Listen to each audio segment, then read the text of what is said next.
శ్రీకాకుళం జిల్లా కొత్తూరు మండలంలో టీడీపీలో వర్గ విభేదాలు భగ్గుమన్నాయి. కొత్తూరు మండలంలో జరిగిన మహిళా సమాఖ్య ఎన్నికల్లో తెలుగుదేశం పార్టీకి చెందిన నాయకులు రెండు వర్గాలుగా విడిపోయి ఒకరిపై ఒకరు ఘర్షణలకు దిగారు. పోలీసులు రంగప్రవేశం చేయడంతో గొడవ కాస్త సద్దుమణిగింది. ఎన్నికలు తాత్కాలికంగా వాయిదా వేశారు అధికారులు.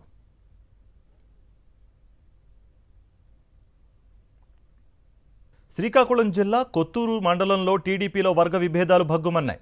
కొత్తూరు మండలంలో జరిగిన మహిళా సమాఖ్య ఎన్నికల్లో తెలుగుదేశం పార్టీకి చెందిన నాయకులు రెండు వర్గాలుగా విడిపోయి ఒకరిపై ఒకరు ఘర్షణలకు దిగారు.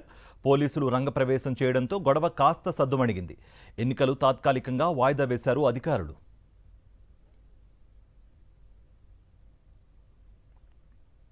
శ్రీకాకుళం జిల్లా కొత్తూరు మండలంలో టీడీపీలో వర్గ విభేదాలు భగ్గుమన్నాయి. కొత్తూరు మండలంలో జరిగిన మహిళా సమాఖ్య ఎన్నికల్లో తెలుగుదేశం పార్టీకి చెందిన నాయకులు రెండు వర్గాలుగా విడిపోయి ఒకరిపై ఒకరు ఘర్షణలకు దిగారు. పోలీసులు రంగప్రవేశం చేయడంతో గొడవ కాస్త సద్దుమణిగింది. ఎన్నికలు తాత్కాలికంగా వాయిదా వేశారు అధికారులు.